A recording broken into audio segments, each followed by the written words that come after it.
From Pacifica, this is Democracy Now! The NYPD has no idea what they've done. This is the worst possible action they could have taken before the anniversary, because this is either going to sway in different. This is definitely going to sway in different people. In a surprise operation after 1 a.m., hundreds of riot police evict protesters from the Occupy Wall Street encampment at Zuccotti Park. At least 70 people are arrested. As we go to air, a judge has issued a restraining order prohibiting the city from evicting the protesters. Then the famed Indian author Arundhati Roy on the Arab Spring, uprisings in India, and Occupy Wall Street. What they are doing becomes so important because it is in the heart of empire, or what used to be empire.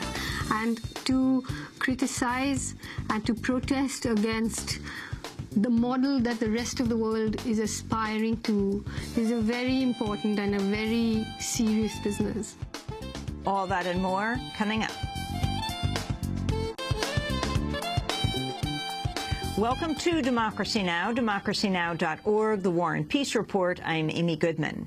Hundreds of New York police officers raided the home of the Occupy Wall Street movement shortly around 1 a.m. this morning. Police tore down the entire infrastructure built over the past 59 days in Zuccotti Park as they cleared the park. Tents were torn down, the library was removed, personal belongings were thrown into massive piles, then taken away by dump trucks. Some protesters chained themselves together in an effort to stay in the park. 70 people have been arrested, including City Council member Ydanis Rodriguez. Democracy Now! Has just learned a legal team representing the protesters has obtained a temporary restraining order against the City of New York and Brookfield Properties, directing that occupiers be allowed back on the premises with their belongings. The city is saying it will allow protesters to return to the park, but without sleeping bags or tents. In a statement, Mayor Michael Bloomberg said he'd become increasingly concerned the occupation was coming to pose a, quote, health and fire safety hazard to the protesters and to the surrounding community. The raid on the park came just 2 days before a massive protest scheduled to mark the start of the third month of Occupy Wall Street. As we went to air, hundreds of Occupy Wall Street supporters are gathering in nearby Foley Square to plan the movement's next step. Clergy and labor are expected to join them. We'll have more after headlines. The raid in New York came 1 day after officers cleared the Occupy Oakland encampment in California. 32 people were arrested there. 2 prominent members of Oakland Mayor Jean Kwan's team have resigned over the raid. Hours before Monday's raid, Oakland mayoral legal advisor Dan Siegel resigned to protest the city's crackdown on the Occupy movement. Last night, Deputy Oakland Mayor Sharon Cornu also stepped down. The Supreme Court has agreed to decide whether Congress overstepped its powers when it approved President Obama's health care law last year. The court's expected to issue a ruling by July, just months before the 2012 presidential election. Over 24 states have asked that the entire law be struck down. At the heart of the legal battle is the section of the law that requires all Americans to buy health insurance by 2014 or pay a penalty, a provision known as the individual mandate. At least 69 people were killed in southern Syria Monday amidst growing international pressure on Syrian President Bashar al-Assad to resign. For the first time, King Abdullah II of Jordan has called on Assad to step down. The Jordanian king made the comment in an interview with the BBC. Well, I would believe if I were in his shoes, I would step down. However, it's not, if I was in this position, if it was me, I would step down and make sure whoever comes behind me has the ability to change the status quo that we're seeing. And again, I don't think the system allows for that. So if Bashar has the interest of his country, he would step down, but he would also create an ability to reach out and start a new phase of Syrian political life. In Washington, White House spokesperson Josh Earnest repeated the administration's call for Assad to resign. I will say that we obviously applaud the decision that was reached, or that was announced by the Arab League. It's clear that the Assad regime is continuing to be isolated, that the political pressure on them is building.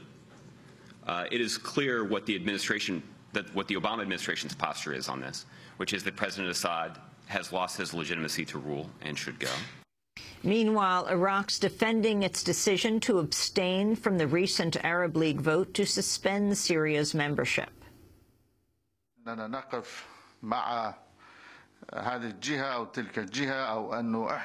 This does not mean that we support this or that side, or we support the killing of innocent people, or we do not support freedom and free will for the Syrian people to choose the regime that they want. But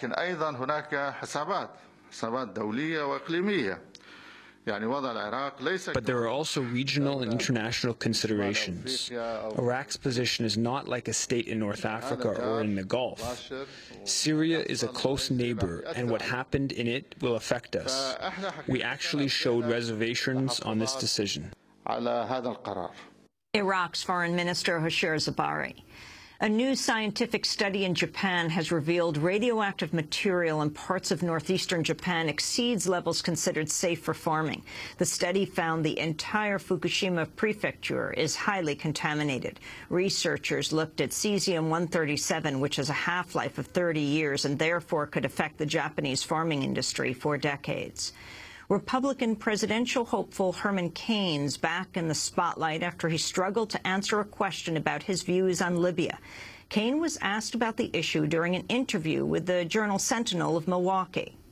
So you agreed with President Obama on Libya or not? Okay, Libya.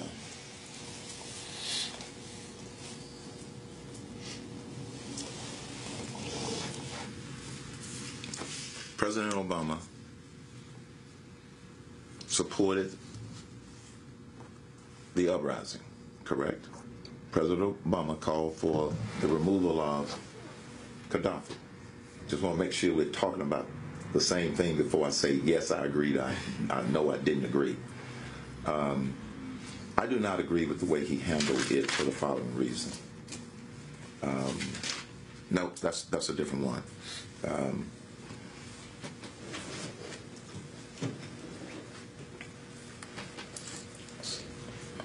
I got to go back and see. Got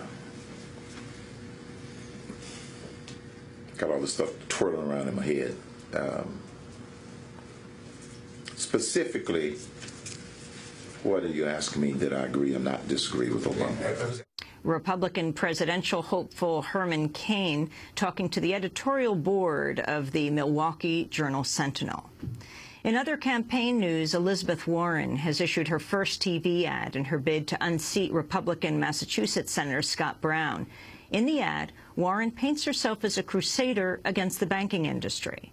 For years, I worked to expose how Wall Street and the big banks are crushing middle-class families. It just isn't right. I stood up to the big banks and their army of Washington lobbyists. I worked to hold them accountable. I led the fight for a new agency to protect consumers, and we got it. But Washington is still rigged for the big guys, and that's got to change. I'm Elizabeth Warren, and I approve this message because I want Massachusetts families to have a level playing field. In the Middle East, Palestinian activists in the West Bank have announced plans to board Jewish-only public buses today to protest segregation under Israeli occupation.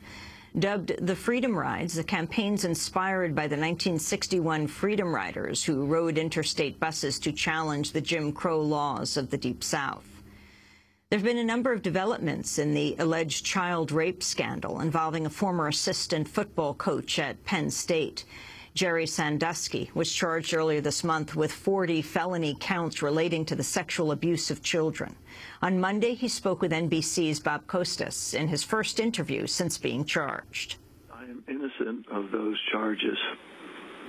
Innocent, completely innocent, and falsely accused in every aspect?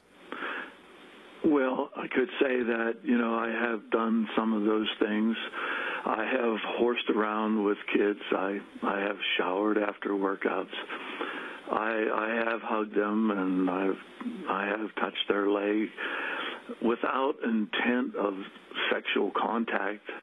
That's Jerry Sandusky being interviewed by Bob Costas. Sandusky is out free on $100,000 unsecured bail. It's been revealed the judge who allowed Sandusky to be freed on reduced bail was a former volunteer at his charity Second Mile, a foundation for needy children. And Occupy protesters in Washington, D.C. took over a meeting at the Chamber of Commerce Monday. The protesters disrupted a speech by Blue Cross Blue Shield CEO Scott Serota. I want to take a second and recognize the Chamber for its long history of supporting employer-based health care and continuing collaboration with us at the Blue Cross Blue Shield Association on a number of key issues of mutual. We are the 99%. Scott Serota, CEO of Blue Cross. Makes more than $2.5 million per year. $2.5 million per year. Is an example of the 1% in the healthcare industry who testified in Congress and influenced the health bill to create more profit for health insurers at the expense of human suffering and preventable death. Other things, the protesters started off by saying, we are the 99%, and said the Blue Cross Blue Shield CEO Scott Serota, who was speaking, the man they interrupted, makes $2.5 million a year. The protest continued for several minutes. As soon as one protester was removed from the event, another stood up and began speaking. And those are some of the headlines. This is Democracy Now!, democracynow.org, The War and Peace Report. I'm Amy Goodman. Nearly